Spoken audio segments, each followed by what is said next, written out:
This country was built on a distinctly American work ethic.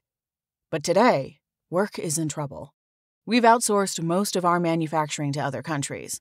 And with that, we sent away good jobs and diminished our capability to make things.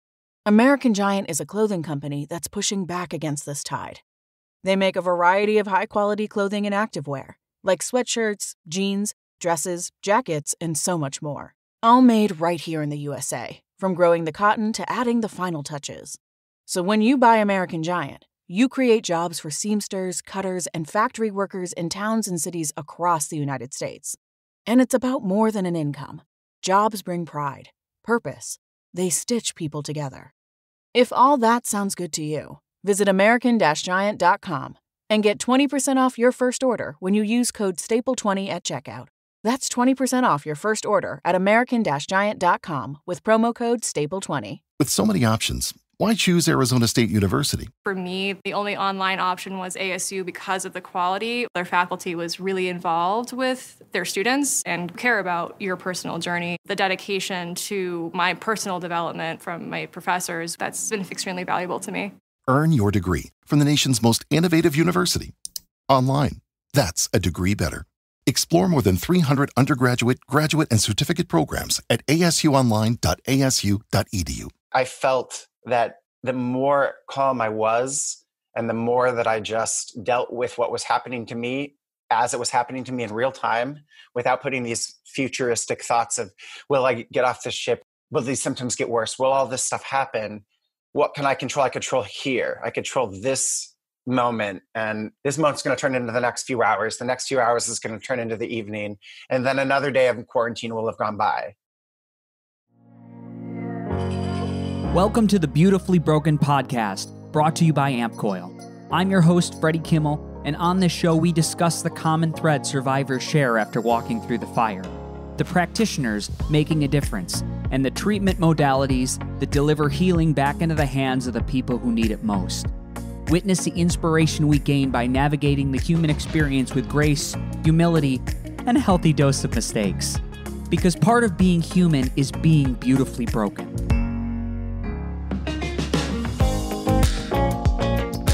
Ladies and gentlemen, welcome to the Beautifully Broken podcast. I'm so excited you're here today. I have a very special guest who I have known for a long time. We have a history of Broadway and music theater together. Brendt Reil, welcome to the podcast. Hello, good to be here. We're glad to have you, Brendt. You know, in this ever-changing world of viruses and virus 2020 and COVID-19, we're finding that everybody across the world is having a different experience. And the reason you're on the podcast is because you had a very unique experience with COVID-19. And right away, when you started telling me, I was inclined to ask, would you be willing to share this with the audience? Because I think aside from people taking things in from the news, or God forbid, you've had a close personal connection with someone passing away from the virus, you were actually on a cruise ship that was traveling around the world when this state of emergency first hit. Yeah, it was crazy. I went to go on a vacation to visit my friend Maria Campos, who's been singing on cruise ships for the past 10 years, as many of the performers that are out there know is something that people do. She had a friend on board, so my vacation was free, and I meant to just have this 2-week sort of like South American adventure where I flew into Buenos Aires. We would have gone down, seen penguins in Antarctica, around the Cape, seen glaciers, and in 2 weeks flown back to New York out of Santiago, Chile, and just kind of had like a nice little free break. So within that time, if you can kind of walk us through the timeline of your cruise ship and the initial, let's say, the restrictions on travel started to fall in place when you were on the boat, correct? Yeah, it was like shortly after I got on. When I left, there was I think there was like one case in New York City, or maybe it wasn't even yet. Maybe that happened like after I arrived in Buenos Aires, and there weren't any there. And I had just had a full physical from my doctor, and people were saying, why would you travel on a cruise ship? Did you hear the one in China just got quarantined? And, even my doctor was like, you got to live your life. There was absolutely no idea of what was to be foreseen in the next couple of weeks, especially in the States. So I was like, sure, this is set and done. It's a once in a lifetime opportunity. And so I went, and I got there like the very end of February. And, we had a couple of days in Buenos Aires, which was amazing. And I had never really been outside of the country before. So the whole thing was just kind of something I've been looking forward to for the past 6 months.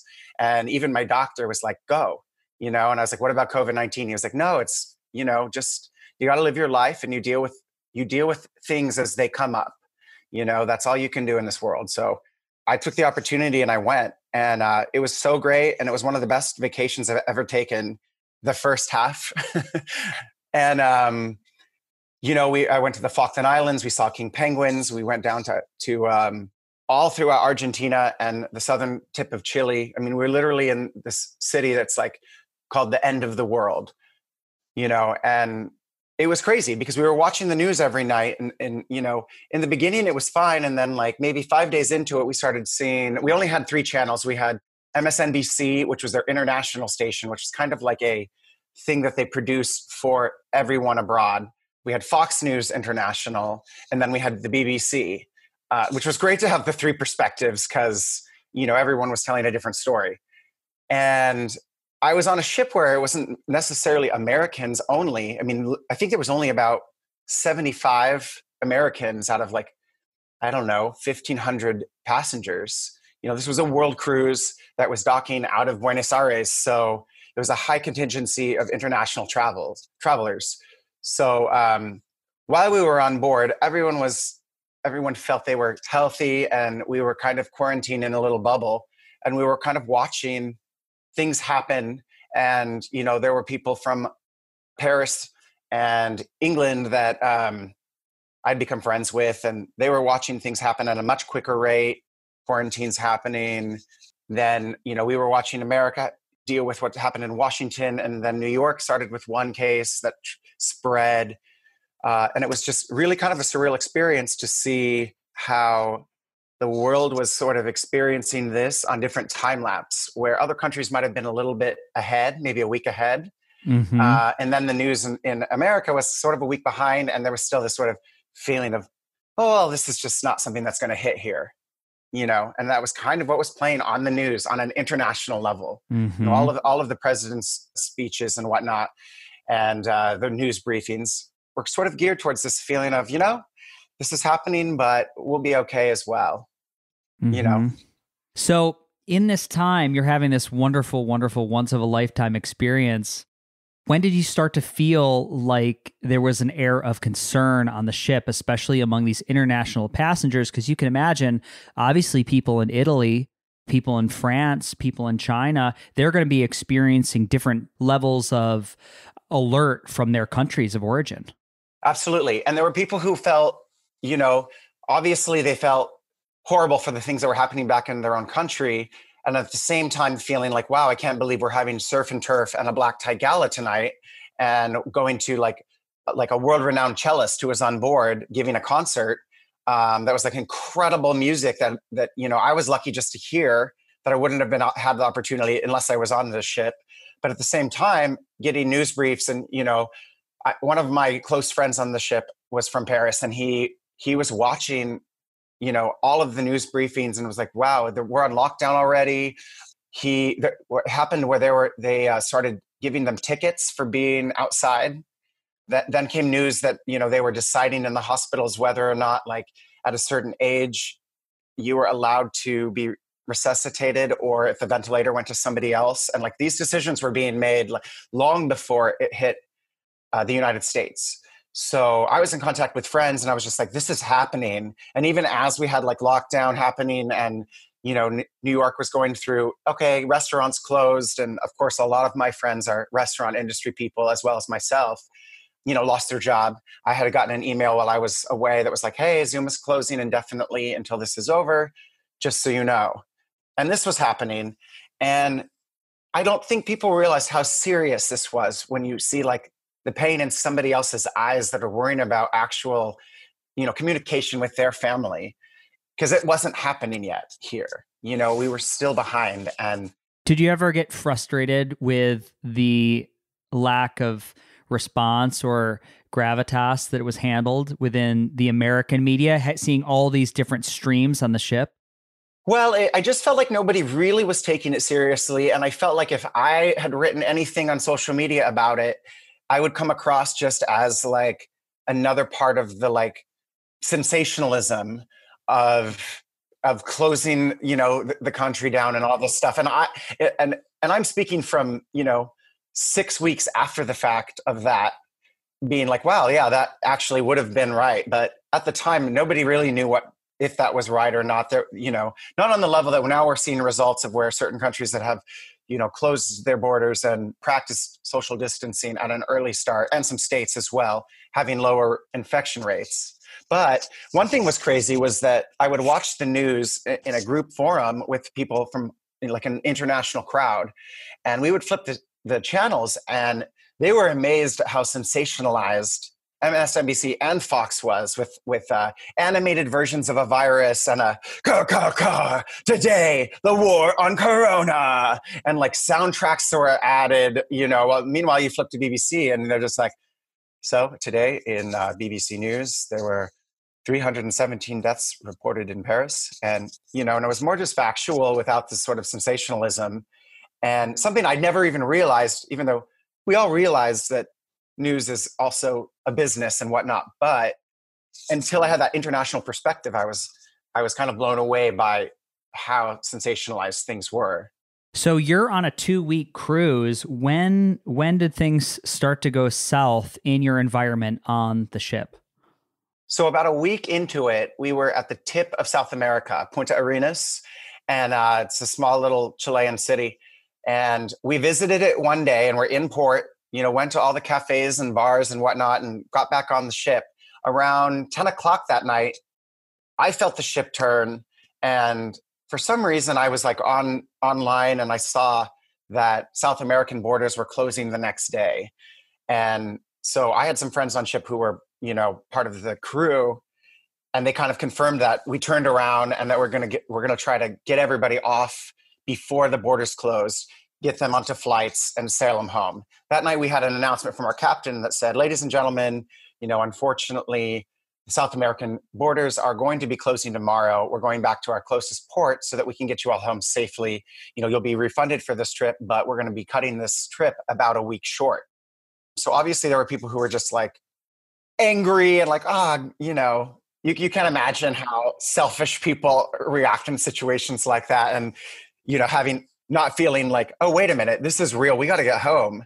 We're on the tip of South America, and people from all over the world, like, they don't know if they're going to get home. If the borders close, we're just on a ship that's going nowhere, So we tried to get there.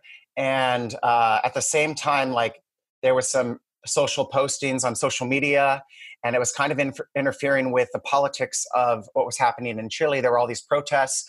Nobody wanted a cruise ship to be ported there. And so the government was like, sorry, we're actually closing our borders at midnight tonight, which was impossible for us to get there in time. And so meanwhile, people on the cruise ship booked flights out of there, did all this legwork on sort of the idea and on sort of the guidance from Holland America in order to get out and like make sure you have a flight. So that happened, and then we were stuck, and they said, no, we're not gonna take you.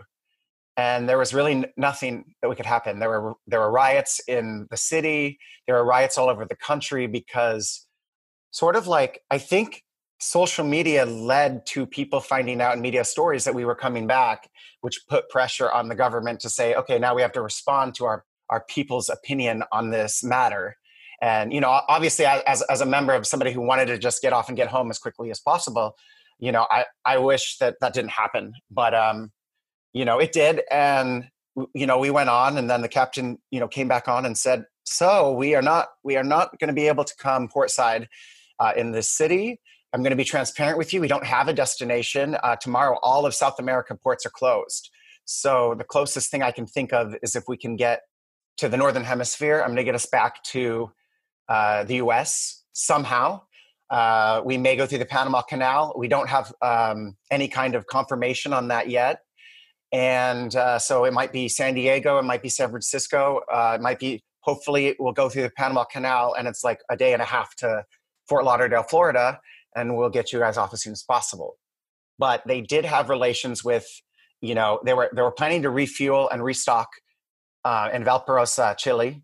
Valparaiso, I'm maybe saying that wrong. So he said, we're sailing there, and we have confirmation from the Chilean government that this transaction that was already negotiated is still going to take place, except we couldn't come to the port to have happen on a very rapid way. They sent, shipments as we were ported in the harbor, which took about maybe 2 full days just to restock us and refuel us in that kind of manner. But anyway, we ended up getting stocked for 3 weeks of fuel, which is more than pretty much to get anywhere in the world, from where we were. Certainly enough to get to the US, and for food for everybody and whatnot. And at that time there was no health risks yet. And so we were just going to sail on as sailing days. And we went on for about 2 days on that kind of knowledge. With just the direction to go around. Now, I just want to paint this for people that don't have, if you're trying to make sense of the map in your head. So you're going to go around the tip of South America and back up? Yes. Hopefully to go through Panama Canal and back to Florida, because that's actually more direct if you look at the way the continents are situated.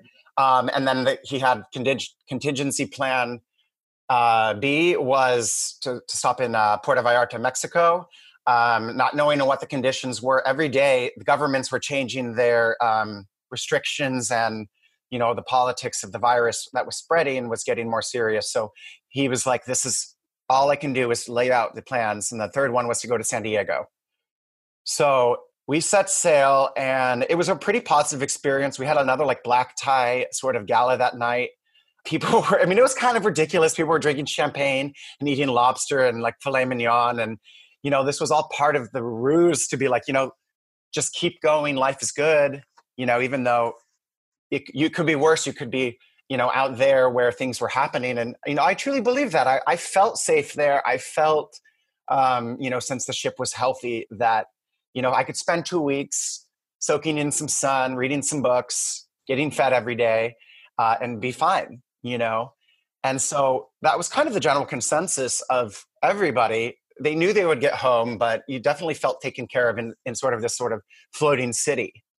So I think 2 days went by. We just were hanging out. I was talking to people, learning about where they were from, what their take on everything was. And of course, people were scared. And, we didn't really get the full story on this ship, because even our access to news was sort of an abbreviated version.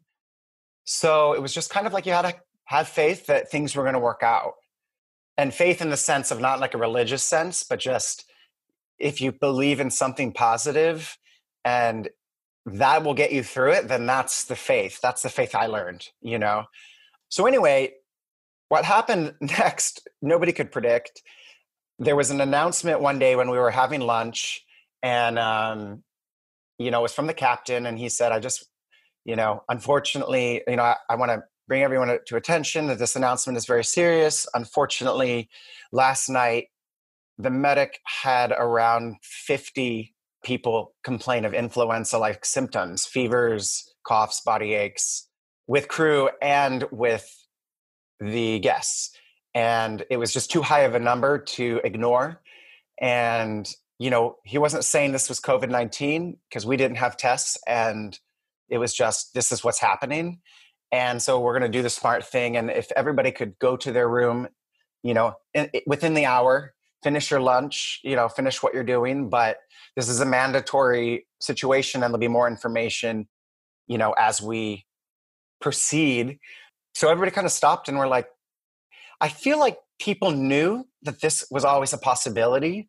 And even within enjoying ourselves the night before, I kind of had this feeling at the pit of my stomach the whole time, this could turn this way. There is nothing that says this can't. We don't know anything about this virus. And, it's fun to believe that everything is hunky-dory and we're going to have a trip to, a 3-week, open cruise to get home while we're safe. But I feel when that announcement was made, people stopped what they were doing and they went to their estates rooms and their cabins. And it kind of was like there was no sort of backlash. It was just like, okay, yep, this was coming. This is unfortunate and this is coming. So yeah, that happened. And then suddenly we were just like the ship in China where we're quarantined to our rooms and like can't leave. Later we found out that we would have dinner service, lunch service, breakfast service. What would happen is we'd hear a knock on the door. You'd respond so that they heard you, and then they would walk away, and then you would take the food in and shut the door. So you weren't having contact with anyone, but it was sort of on this sort of feeding a mass, it felt at first like prison. It felt like, how am I going to do this? I have journal entries where I'm just like, I'm not equipped for this. This is not, wow. This is not in my lifestyle, Were you ever mandated with after the announcement of the 50 people that they were experiencing flu-like symptoms, was there ever a time when they said, all right, nobody is leaving the room anymore, you guys are only staying in your cabin for food service? Or is that something you fell in line doing, or was that a mandate? It was sort of both. Nothing was dictated to us in the way of like a mandate would be, or some sort of like, authoritative like command. Otherwise there'll be, penalties for. But it was said, hey, this is a highly, highly contagious virus that might be on our ship. And right now our recommendation is for everyone to stay in their room. We're setting these boundaries up so you can receive food. We had like beverage requests. You could request cosmopolitans, vodka bottles, red wine, white wine, beer. Everything was free. Like they were doing their best they could do to accommodate the worst circumstances. So, as much as I would be like, this is prison, it was like Martha Stewart's like clean linen, down comforter with, I don't know. I can't put myself in her prison, but yeah. But we can imagine. We can imagine. It wasn't unbearable, Sure. It was just, so it was like, let's do it. I think the general feeling was like, why wouldn't you comply? I feel like if I snuck out and went outside and whatnot, the worst they could do, they couldn't kick me off the ship. If they told me to kick me off the ship, I'm like, great, where are you going to send me? Get me off the ship. Yeah. The worst that they could do was say, just stay in a room, please. Like we're in this situation together. It's for my own health not to go out there. They don't know, they were sanitizing everything they could, but there were no rules. We didn't know if this was COVID-19. We didn't know if this was influenza symptoms, but this was traveling through the crew very fast. And I don't know if anybody knows the cruise ship quarters, but the crew are really tight. They're down on the subterranean level, and most of them are inside, and they're about like 80 square feet. A lot of times it's a bunk bed situation where you're sharing a room and there's just basically a space to change. Their bathrooms are like an airplane bathroom. It's not like what I had, because I was fortunate enough to get a guest room while I was on board, because there was an extra one. And transmitting any kind of virus, even if it's before this, was always a problem, because if somebody got sick, a lot of people got sick because they live in these tight quarters. But so these flu-like symptoms were going around, and then suddenly like I started feeling that. And I had a fever, and I thought that day I was out in the sun before, and I'm very pale, and I thought, okay, when I have a sunburn, it always feels a little bit like a fever at night, and it goes away. The next day it's still sticking around. And, I was never tested, but I went through about 5 days of a fever. I developed a pretty serious cough, pneumonia symptoms. I'm pretty convinced that I had caught this virus. And it happened to be in line with the first day of when we were supposedly quarantined or suggested to stay in. So for me, my whole experience with it was like, I'm quarantined and I can not infect anybody if this is what it is, or even if it isn't I still can't pass this. And I just started, like, I didn't have a lot of internet. I didn't have a lot of distractions. So I just kind of had my thoughts and, what I was thinking through this experience. And I just felt like this was sort of, if I was going to be sick, then it was just time to fight this, because there really wasn't anything else to do. I could have gone to the medic and whatnot, but, as we found out later days, as time went by, 2 days into quarantine, 4 days into quarantine, more and more and more people were reporting symptoms, and it got very serious to where people ended up needing, doctor's care, ventilators, that type of stuff. And they had some of these supplies. So the captain was very transparent about what was happening. I think one of the kickers was there was an announcement that maybe about 5 days into it, that 4 people had passed on our ship, and that we had met up with another sister ship where they had given us medical supplies and help. And they had tests from Mexico, and they had tested people on our ship that had COVID-19. So it kind of confirmed that this is what was happening. Once that happened, I think everybody was, taking everything a lot more seriously because there was this reality that was happening all around you. Mm-hmm. Now, you said you were experiencing these symptoms. What was that like to be alone, cut off from the world in a little metal box? Well, like, even as you say that to me right now, like I'm getting flashbacks, like it was quite an emotional experience for me. Thankfully my mom is a nurse. And so I just texted her like full transparency that this is what's happening. And, she had a very sort of nurse-like reaction to be non-emotional and say, okay, you have to fight these symptoms. You have to keep your fever down. You have to do what's best for yourself. You have to stay hydrated 100%. And so they were delivering me, gallons and gallons of water, and I was forcing myself to drink that over and over. If I had, the access to hot water, that would have been even better, because that's very good for the respiratory system and opening the channels and whatnot. So it was super scary, and it was something that I would write in my journal about. And I had a dilemma whether or not I should call the medic or not. I was not really, like, my fever was never that high. I had a thermometer, but it was fluctuating from 100 and 102. At one point in one night, I got to be 104, and that's when I was like, this is bad. I'm getting sort of like hallucinating dreams, but I'm awake, just having these like crazy fever thoughts. In the meantime, I would sweat through my sheets. I would change them, change my clothes, and then I would chill.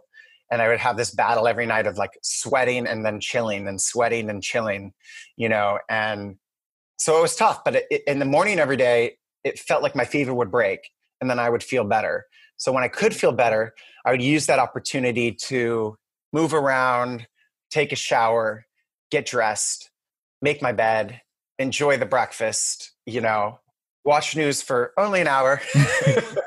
Yeah. I had to set the timer for that. Yeah. Just to check in, but these things helped. About 3 to 4 days in, I started having severe respiratory problems. I had this nagging cough, and I would get really frustrated and tense, and it would aggravate the cough. I felt like the way that I was handling and experiencing the situation, whether I was agitated or scared, that would aggravate the cough. So I would keep coughing. And once I started coughing, I couldn't breathe at all. And the cough would continue. And, then I started to cough up blood, not in like huge amounts, but in ways that, were from irritation of coughing too much. That happens with a lot of pneumonia patients and whatnot. It was nothing that was like, it sounds a lot worse than it was. I mean, it freaked me out when I spit that, but this is just what was happening. So I had to go back to, what I knew was that if I lied down on my bed and I breathed slowly, and I would do these like breathing exercise from like voice lessons, where I would expand my lungs and I would keep my hands above my head, so my rib cage was fully expanded. And so I was getting the maximum amount of air into my lungs. And I would push it. I would breathe in as deep as I could until I felt the onset of a cough. And then I would exhale slowly. And then the next breath, I could go a little bit further. And at the same time, it was calming me down and sort of like in a meditative state, which continued to help with the fact that I wouldn't cough anymore. I was also getting a lot of oxygen into my lungs. So I would do this for about 30 minutes, and then I would walk around and I wouldn't have the cough anymore. And I wouldn't feel a short of breath as much. So I started doing these like 3 times a day. And granted, like I didn't have internet and I didn't have a whole lot of TV options. And I had about like 3 things downloaded on my computer to watch for TV. So I had a lot of time to think about that. So I was basically like experiencing and going, hey, I've got to fight this as best as I can. If not fight it, I have to fight the symptoms. I have to be present to what I'm feeling on my body on a day-to-day basis and a moment-to-moment basis. And I found this helped. So I started doing that 3 times a day. And it made a huge difference. I felt that the more calm I was and the more that I just dealt with what was happening to me as it was happening to me in real time without putting these futuristic thoughts of, will I get off the ship? Will these symptoms get worse? Will all this stuff happen? What can I control? I control here. I control this moment. And this moment's going to turn into the next few hours. The next few hours is going to turn into the evening. And then another day of quarantine will have gone by. So I started to adapt to this lifestyle. By all means, I don't want to say that it was comforting, but it made the existence a lot more comfortable. And how you said that you were alerted as a crew member that people had passed on the ship. Was that something that Holland America offered, or did you hear that from the crew? Well, I heard it from the crew about 20 minutes before the captain announced it because it was already in the media. So that's when I started getting a lot of DMs and people reaching out on, Instagram and Facebook, because suddenly the Zaandam became an interest story in America. And so news outlets were trying to, and I was hit up from several different NBC, CBS, ABC, different outlets wanting to talk and all this stuff. And, meanwhile, our internet was not great. So even to call somebody, it took dialing into the internet, hoping you get connected, and then dialing somebody, and then hoping that call wasn't interrupted. And in the meantime, our captain was fully transparent with the fact that there was a social media page for Friends of the Zaandam where people were writing whatever they wanted. And some people were writing horror stories of they're treating us like, captive animals and blah, blah, blah. And it was affecting media, which was affecting the politics of getting us home faster. So suddenly social media being when I was sick, that was the thing that kept me going, to be able to be oh my God, all these people just reached out. I can respond. What a way to stay connected. What a way to be, to have this network immediately at your fingertips to say, hey, I'm here. Okay, that means a lot, especially if you're going through something like this virus, which is really, really tough to battle. But at the same time, it was causing the opposite effect on another level. Panama was hearing all this stuff, and we were supposed to go through the Panama Canal, and they were still deciding whether or not to let us through. So our captain was please try to stay off social media, try to, deter from any kind of media intervention until this ship has landed in your home. Then, do your true Hollywood story. Mm-hmm. That's what I'm doing right now with you. Exactly. But tell your story when it's appropriate, because there are consequences to these actions. Panama didn't want to let us through because their country wanted to protest it. And the Panama Canal goes through some rural stuff. You have to climb this mountain to go to this lake and climb down these other mountains through the system of locks. It's something that takes 8 to 12 hours, depending on when you do it and how to do it, So there were people trying to get through. We were a ship that was already in the media as COVID-19 ship. We had six passengers. By this point, it was about 300, 4 deaths that were reported. I still feel like there were probably more. I don't think they have an obligation to release all of that information. I have no confirmed knowledge on that. But, you can imagine Panama going, I don't think this is a good idea for our own people. But then you had Canadian citizens, French citizens, UK citizens, American citizens. All of these embassies in Panama were putting major pressure and saying, hey, this is a humanitarian issue. You can't keep people who are healthy on board with people who are dying of this virus. We have to get them home as soon as possible so we can figure this out. And this has nothing to do with politics, And at the end of the day, they were okay, we got to come to some agreement. And they let us through at 9 p.m., which is a very unusual time to go through the Panama Canal. We were told to keep our windows drawn, not to have the lights on, And they basically sped us through the Panama Canal. If you can even imagine, it's not something you can speed through. It takes a day to do. It's not, I had never experienced this. So I had no idea until I was like, oh, I understand now how this works. Yeah, I've went through a lock system before in a boat. I mean, it's an affair. So you're going into a level, they're letting the water come in, and then they're going to bring you up 200 feet, 100 foot, and you're going to go into the next lock. So it's very, very involved. And I can only imagine what had their local news outlets gotten a hold of that information, that it could have gone another way. Do you know what was the final decision that got you guys a green light through the Panama Canal? Well, I think it's the same thing that got us actually able to dock in Fort Lauderdale, because there was a lot of protest about that as well once we were through. And that's at the end of the day, there's humans on board and they need help.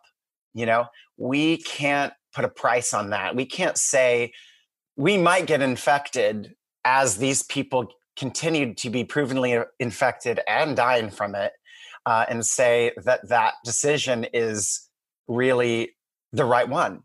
On just a human level, regarding of what country you're from and whatnot, this is not something that anybody can say, oh, I choose this over this. I think that was it.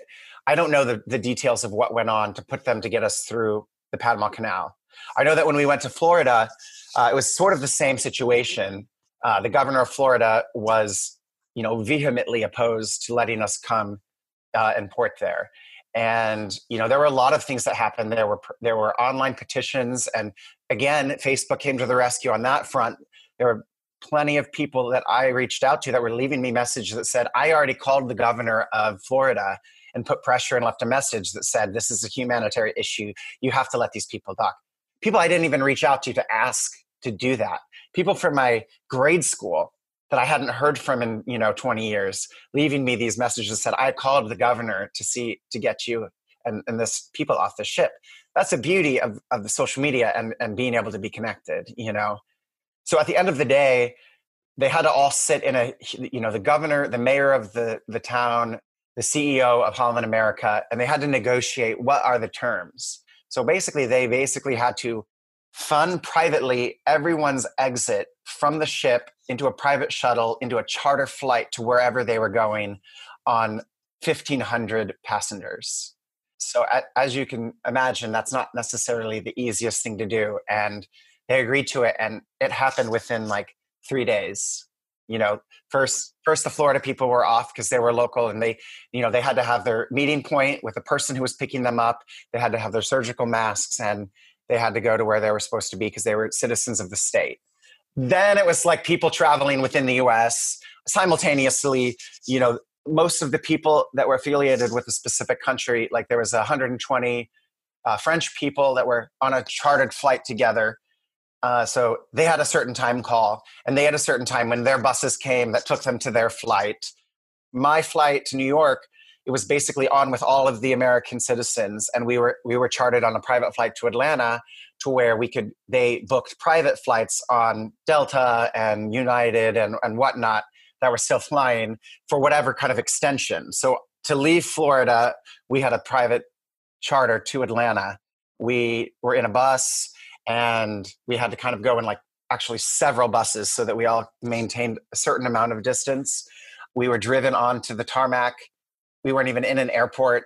We were just loaded right on to the airplane, and then we were kind of dumped in Atlanta. And then from there, we all had our own connecting flights on, commercial flights, and just follow protocol from there. We got our luggage. We had to go check in. We had to go through TSA, and then we were on our own little. I had a flight from Atlanta to LaGuardia, and it had 5 people on it, which was crazy, but it was just business as usual as far as an airport is concerned, except for the fact that it was empty except for the people on that plane, Wow, somebody really laid out that plan. I mean, somebody had to meticulously, these 150 are going here, these 5 are going here. We're arranging for these rides directly onto the tarmac. Do not pass go. I mean, because essentially you guys had been in your own quarantine for how long were you on the boat? I think it was 13 days in quarantine, and we were there for maybe 10 days before then. No, that it must be longer than that, because I was gone for a total of like 35 days. It was supposed to be 14 days, so it extended. So, as people know now with their New York quarantine, like time is so relative to what you think. It was hard to tell what day it was, how long it's been. But it was about a total of a month. So yeah, so in answer to your, what you were saying, there was a specific plan and it was meticulously thought out. And, Holland America had to deal with all of that. I think given the circumstances, they handled everything as best they could.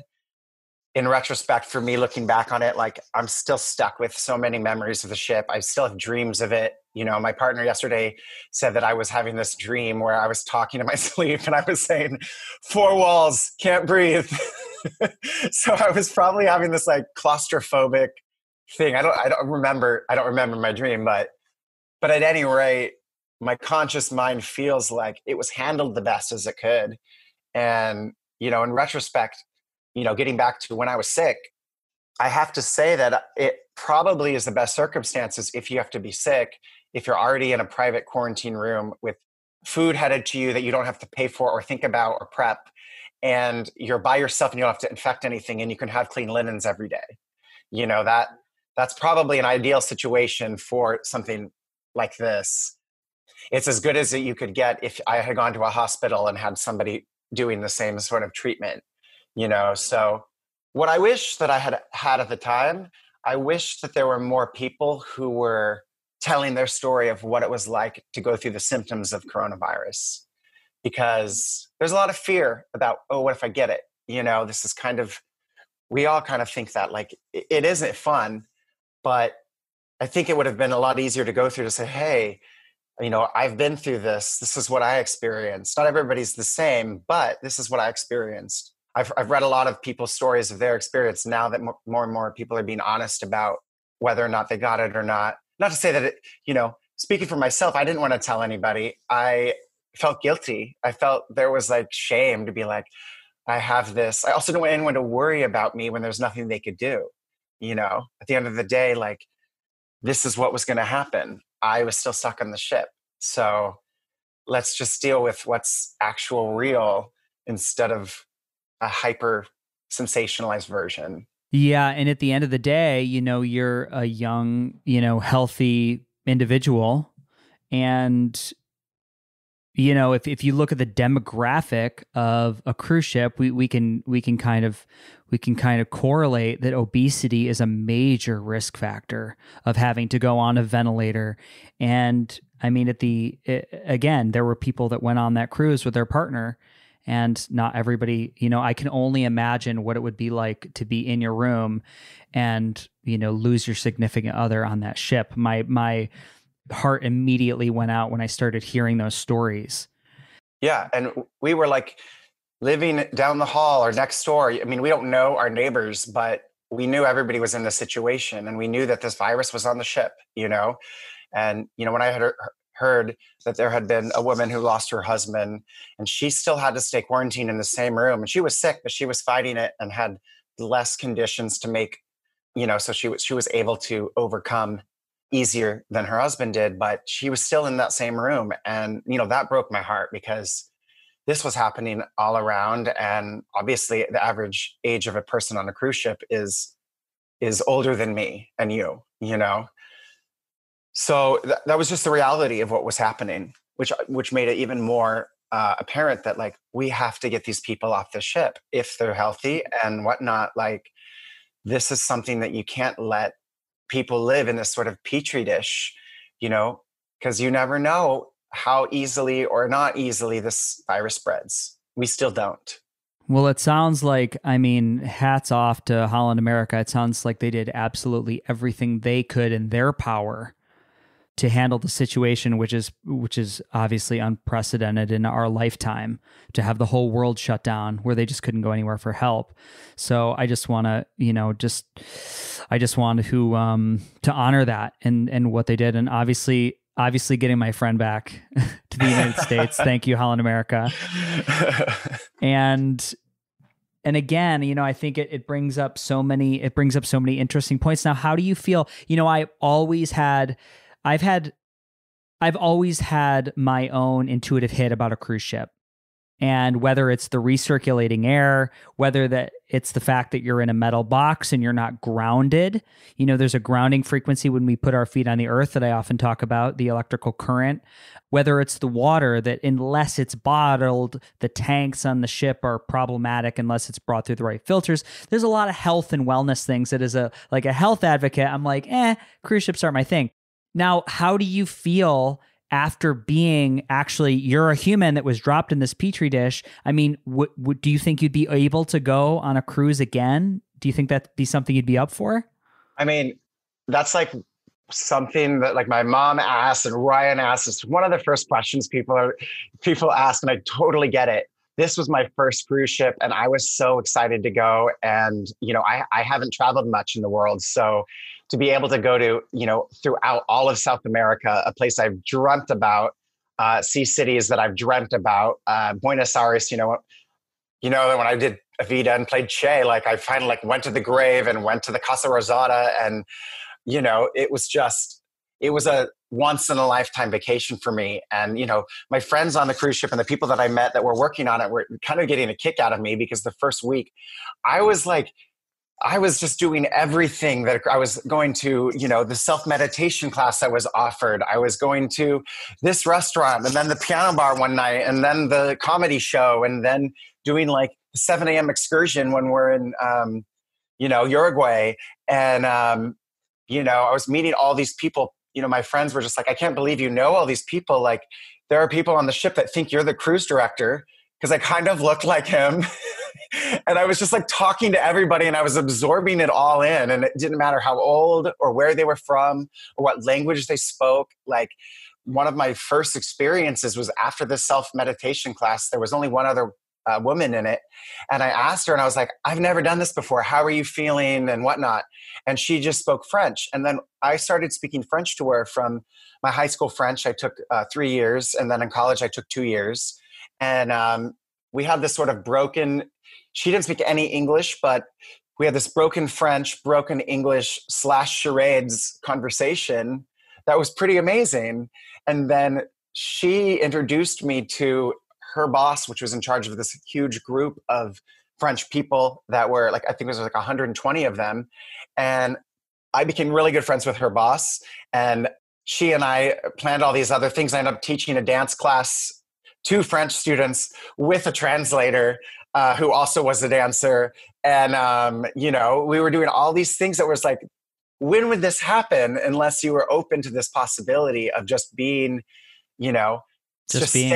just say yes. What's going to happen? When you're on a cruise ship, like your worries are kind of taken away and you're living in this surreal world where you're just like open to just saying yes to everything. And that's how I was living it. And, I don't think I necessarily have that kind of perspective every day when I was in New York City, on some days maybe, but it definitely takes a lot more effort because as you know, the city is very hard and whatnot. Then this whole thing happened with the coronavirus and then me getting, when I got sick, that was kind of my own spiritual journey and recovering and being alone without technology. I was able to log on to the internet, but it was like once a day and it was like old dial-up AOL style. Nothing was immediate. I would spend hours staring at the circle, waiting for it to connect, just being like, why won't it connect? Why am I putting so much of my happiness on whether or not this connects or not? Why can't I just accept that it's not going to connect? What's the next? Then what do you do? I don't know. Maybe pick up your journal. Maybe read that book. I don't know. Maybe stare at the walls. I stared a lot at the walls. Going through that as well, going back to your original question, like when the cruise ship was working, it was incredible. When it wasn't working and it was kind of like this nightmare experience, I also took a lot from it. So I would definitely go back on the cruise ship. Like this didn't deter me. This just is a factor in my life to know that like I can handle what's next. Mm-hmm. It's beautiful. That's how I feel about cruise ships. It gives people an opportunity to see multiple cultures, and the land destinations are definitely one of the biggest perks. But what they don't realize is also the time at sea and the ability to just open up to strangers if you choose to do that, is also, it's just a unbelievable opportunity. That's awesome. That's awesome. I was hoping you would say yes, just for the sheer fact of you've sort of got to get back on the horse. I mean, you can't leave it like that. You just can't. I mean, even once I was walking off the ship and I had tears in my eyes to be back on land. And, Freddie, I have to tell you, walking, like when I landed in LaGuardia, it was 5 people on my flight. We went to our baggage claim and there were 5 suitcases and there was no line and there was no taxis outside. And, I hadn't been in the city with the coronavirus. I didn't even know if you could call an Uber. I didn't know if that was like, ooh, that's unquarantine, sensibilities. He was like, but I wasn't going to take the bus. I wasn't going to take the subway. So I was like, well, I might as well try. I called an Uber. He was 11 minutes away. I was like, oh, that's weird. Normally they're pretty fast around the airport. I waited and he picked me up. I didn't really have any other option. And he was like thanking me. And I was like, what do you mean? He's like, I've been at home with my app on for 2 hours hoping to get a fare because I have to work, and he was like, I live right next to this hospital in Queens that's overwrought with people and I still have to work. I have to send money home to Pakistan where my parents live and my 2 brothers and my sister live. I'm keeping everything as clean as possible. There's a lot of taboo. Like he had already disinfected the car. He said he was going to do it after I left. His compartment was situated, and we just had this amazing conversation as we traveled across the Triborough Bridge that was empty into a city that had no traffic on the FDR highway, and then onto the George Washington highway up to, Hudson Heights where I live, that was also empty. And we just had this conversation about how life is different. I hadn't experienced anything. I wasn't really ready for what everybody else was going through that they've been through in their own isolation for 4 weeks or 3 weeks. But it was really another awesome lesson. And I got to my apartment and I had dreamt about getting there, walking in my front door. I had, thought about it. I can't tell you how much, when I was in that little room on the cruise ship. And I just started crying, and I walked down the hall and it wasn't just because I was sad or happy, or it was just, everything was just so emotional.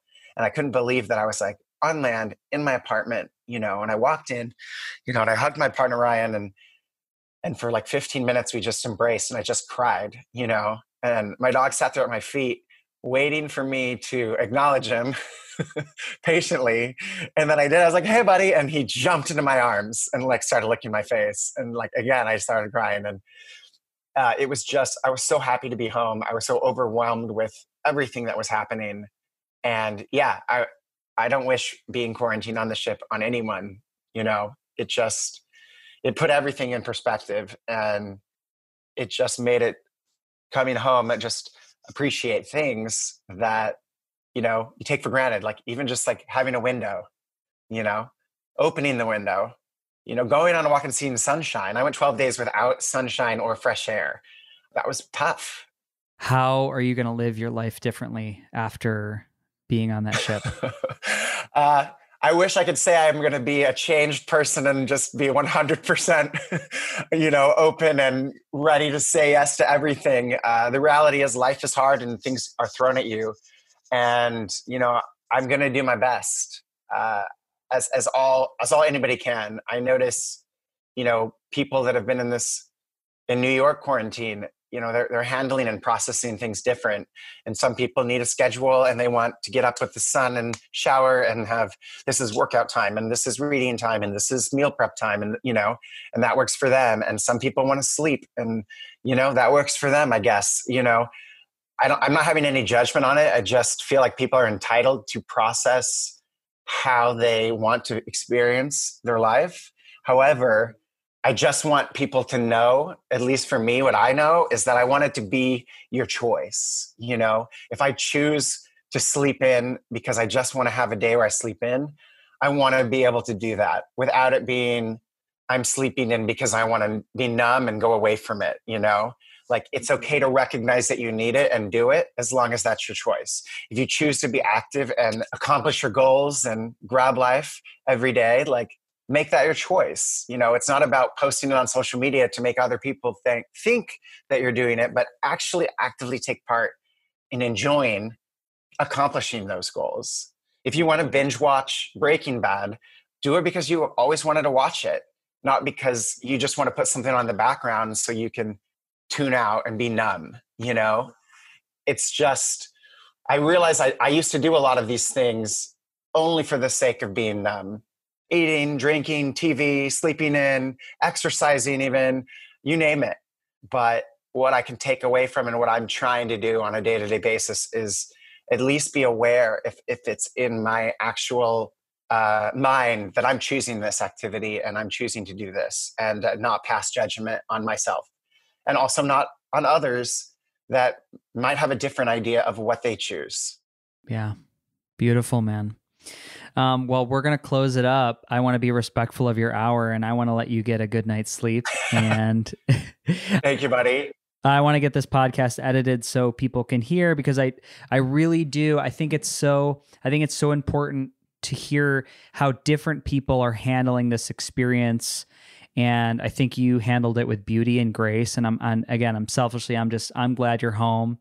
I'm glad that, and full of gratitude that Holland America was able to execute everything that they did to get that ship around, the tip of South America, through the Panama Canal, negotiate the landing on Florida, fly home, 300 passengers. We can see how unbelievable that architecture was. I think it's a great story, and I'm really thankful it ended the way it did, and I'm glad you can share, and I thank you for being on the podcast. No, thank you, buddy. I can't tell you how much it means to me to actually put this into words and stuff like that. It helps me process what happened. I'm still dealing with it, obviously. And I feel like the more that I get to share it, the more that it helps me, as well as hopefully anybody else who connects with anything that I said.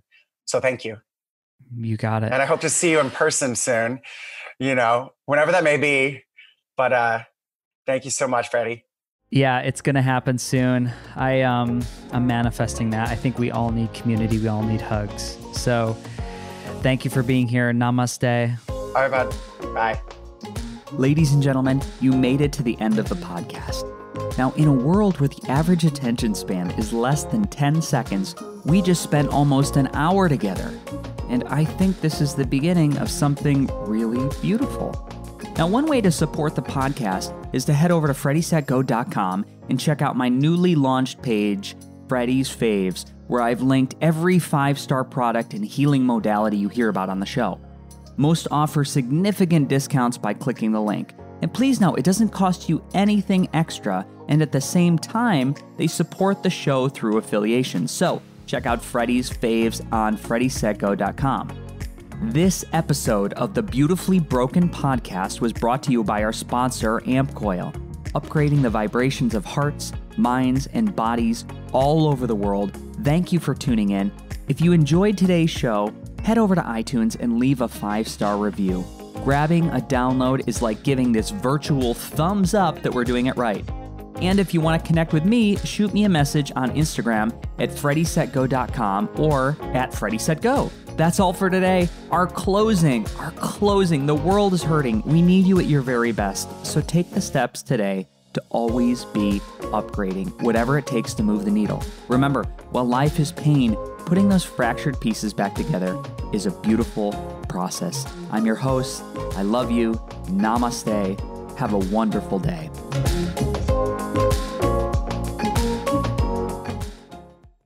Here in America, work is in trouble. We've offshored our manufacturing, sent away good jobs, and lost so much ability to make things. American Giant is a company that's pushing back against this tide. They make high-quality clothing, sweatshirts, jeans, dresses, jackets, and so much more right here in the USA. Visit American-Giant.com and get 20% off your first order when you use code STAPLE20 at checkout. That's 20% off your first order at American-Giant.com, promo code STAPLE20.